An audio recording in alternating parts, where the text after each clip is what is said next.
Hello, in this video we're going to go over this quite challenging inequality problem, and I'm going to walk you through the process by which I obtained the solution. Okay, so the first thing that I did was I plugged in different values of n and see what I can get. So for n equals 2, what we have is a1 plus a2 is greater than or equal to 1, and we want to prove that a2 is greater than or equal to 1 minus 1 half to the power of 1. And I also know that a1 is less than or equal to a2, less than or equal to 1, and they are both greater than or equal to 0. Well, we want to figure out the minimum value of a2, but a1 plus a2 is less than or equal to 2a2, and this is greater than or equal to 1, so the minimum value of a2 is in fact 1/2. And oftentimes when I'm dealing with inequalities, I want to figure out when the equality happens. In this case, equality happens when a2 is equal to 1/2. And when a2 is equal to 1/2, a1 is forced to be 1/2 as well, because all these three things are going to be 1, which means a1 and a2 are equal. So the equality happens when a1 and a2 are equal. Let's look at n equals 3 and see if we can solve the problem for n equals 3. For n equals 3, we know a1 is less than or equal to a2, less than or equal to a3, greater than or equal to 0. And we also know that a1 plus a2 plus a3 is greater than or equal to 2. These are given, and we want to prove a2 times a3 is greater than or equal to 1 minus 1/3 to the power of 2. Okay, so this is what we want to prove.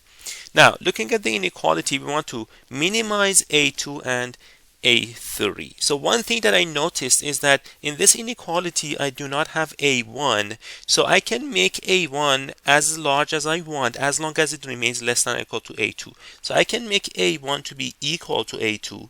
This inequality remains intact, so does this inequality. So in other words, I can basically eliminate a1 and turn the inequalities into a2 less than or equal to a3, less than or equal to 1, greater than or equal to 0. This is one assumption. And 2a2 plus a3 is greater than or equal to 2. These are the assumptions, and we want to prove that a2 times a3 is greater than or equal to 2/3 squared. So I was hoping I can prove this inequality.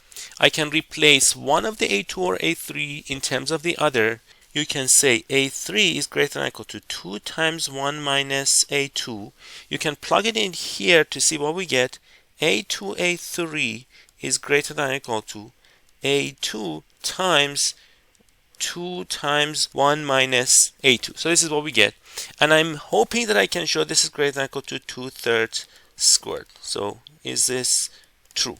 Well, what if a2 is equal to 0? Can a2 be 0? Well, that cannot happen, because if a2 is 0, then I have this inequality is going to fail, because that gives me a3 must be greater than or equal to 2. So definitely a2 cannot be too small.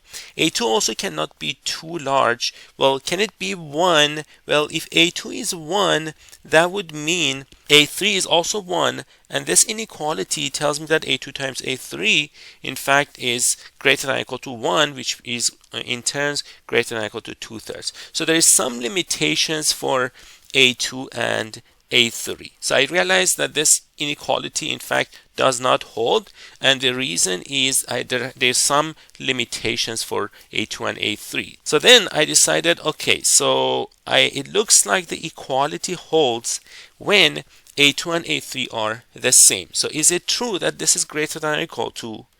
I'm going to replace both a2 and a3 by the average. So the numbers that I have are a1 equals a2, a2 and a3. I would like to replace all three of them by 2a2 plus a3 over 3, and then that's squared. So I would like to see if this inequality is true.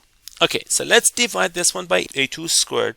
I get a3 over a2 is greater than or equal to 2 plus a3 over a2 over 3 squared. And what do I have here? I have a3 over a2. I want to see first what are the limitations on a3 and a2. We know this inequality, this is greater than or equal to 2, and we also know A3 is greater than or equal to A2. So if I call this A3 over A2 maybe T, so let's call that T, A3 over A2. What I know from this one is that T is at least 1. So we want to figure out the range of T. We know that 2A2 plus 1 is greater than or equal to 2 because A3 is at most 1, and that tells us that A2 is at least 1/2. So A2 is at least 1/2, and we know that A3 is at most 1. So what does that mean?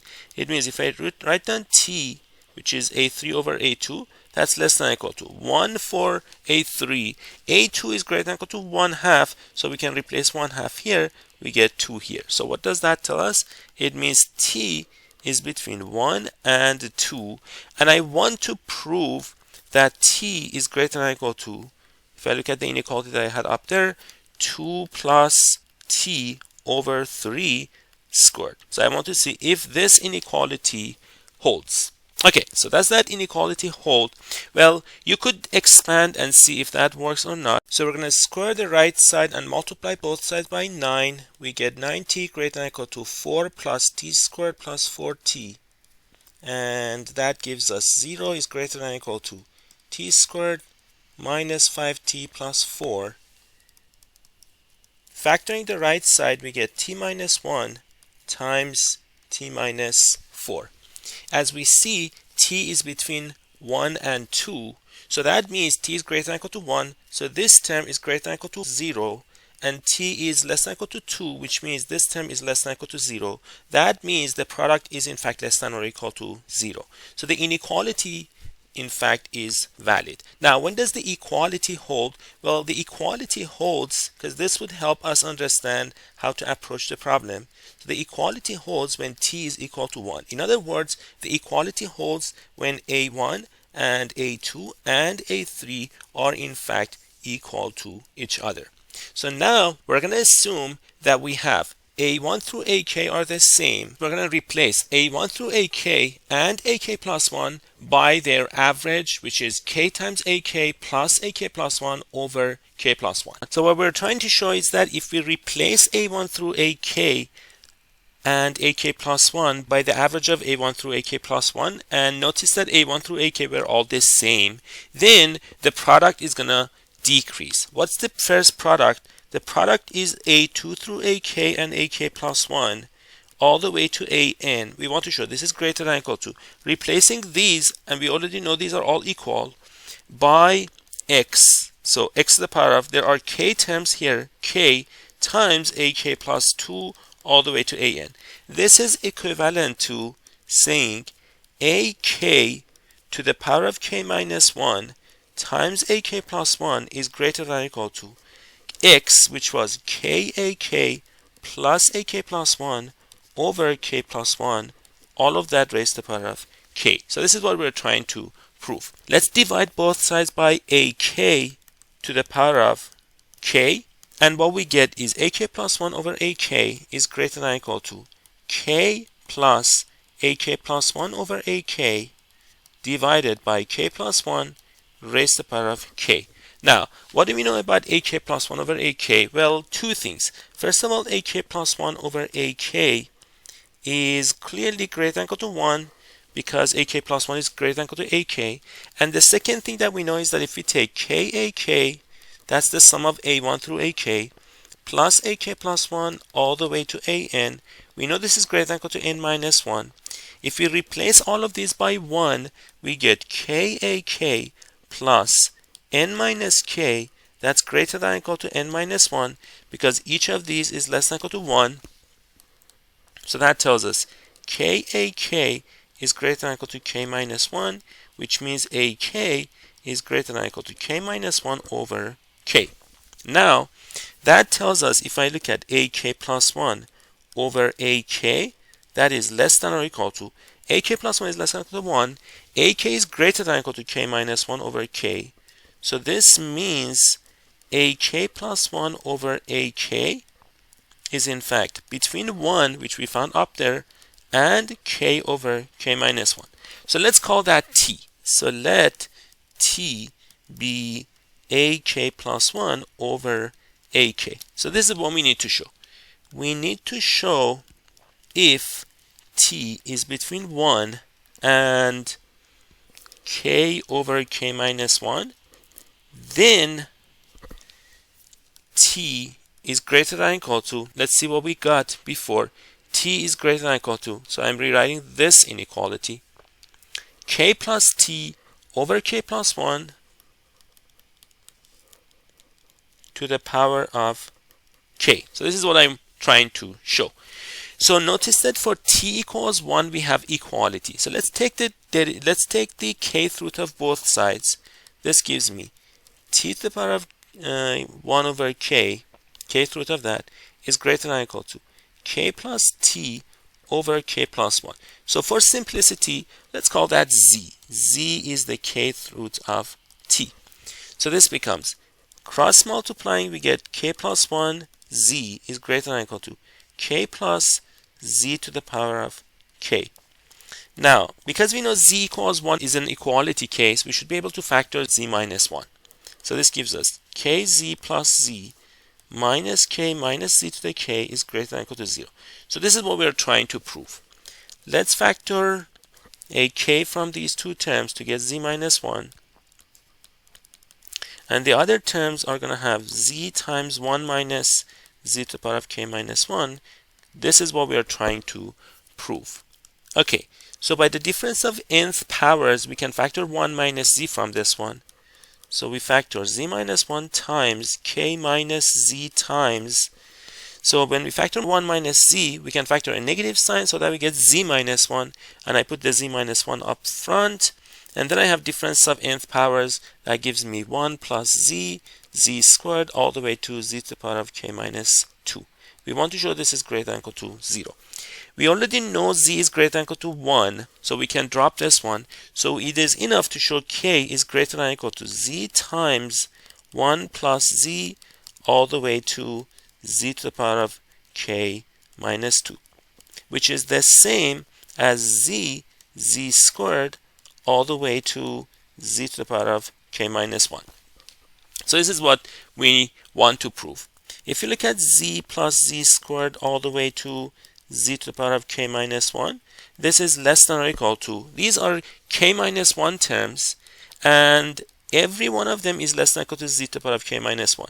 Notice that every one of these is greater than or equal to 1 because z is greater than or equal to 1. So this is less than or equal to that. Now let's replace z by the inequality that we got. The inequality for z is this one. We know t is less than or equal to k over k minus 1. Z is, if I write down this one in terms of t, this is t to the power of k minus 1 over k. Now, t is also greater than or equal to 1, so I can write this one down as less than or equal to and then replace the exponent by 1. So that's k minus 1 times t. K minus 1 times t was less than or equal to k. If we go back and look at what we had, this is what we had. So k minus 1 times t is less than or equal to k. So this means we do have the inequality. So k is greater than or equal to z all the way to z to the power of k minus 1. So what does it mean? It means starting from the beginning, we can make a1 equals a2. Then the next step, we can make a1 and a2 and a3 equal to each other, and all of them are equal to averages. The next step would be they are equal to a4 and so on. So at the end, we get that all of the a1 through an are equal. So if that is the case, then what we know is a1 through an, which is nan, that would have to be greater than or equal to n minus 1, which means all of these are greater than or equal to n minus 1 over n.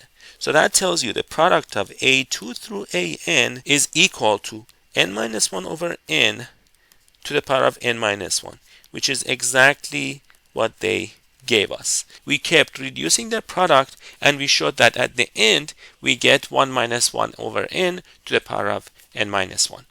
If you like this video, make sure you subscribe to the channel, and I will see you in the next video.